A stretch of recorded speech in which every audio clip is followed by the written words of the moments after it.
Peanut was the best thing that ever happened to us, and we got confirmation that they put him down. May 28, 2016 at the Cincinnati Zoo, a lowland gorilla named Harambe was tragically executed, and the course of history was forever changed. Mourning poured out over the innocent gorilla who was shot after a boy fell into his enclosure.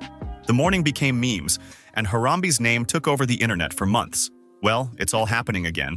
Peanut the squirrel was an internet star who just met a dark fate. The squirrel was orphaned 7 years ago when his mother was hit by a car. New York couple Mark and Daniela Longo took the baby squirrel in and raised him themselves. The first post uploaded to the Peanut the Squirrel 12 Instagram account was submitted on April 17, 2017. It featured a picture of Peanut as a baby sitting on a person's leg. Over the course of 7 years, Peanut amassed over 500,000 followers on Instagram and even more on TikTok when the platform launched. In fact, Peanut became the first squirrel to gain 1 million followers. Capitalizing on Peanut's fame, Mark and Daniela launched Peanut's Freedom Farm Animal Sanctuary in 2024.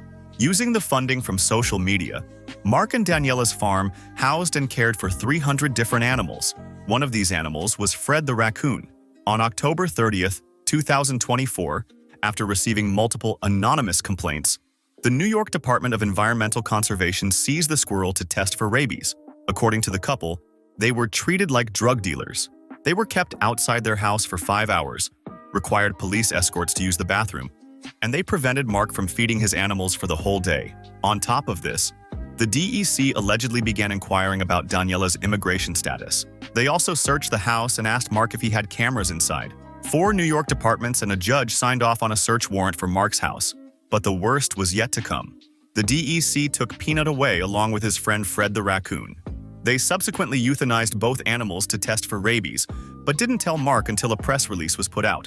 Shortly after, Mark and Daniela released videos announcing Peanut's death and calling for the DEC to be held accountable. Social media exploded with memes in support of Peanut and Fred. In the fray and chaos of the news of Peanut's death, a fake statement from President Donald Trump began floating around in support of Peanut.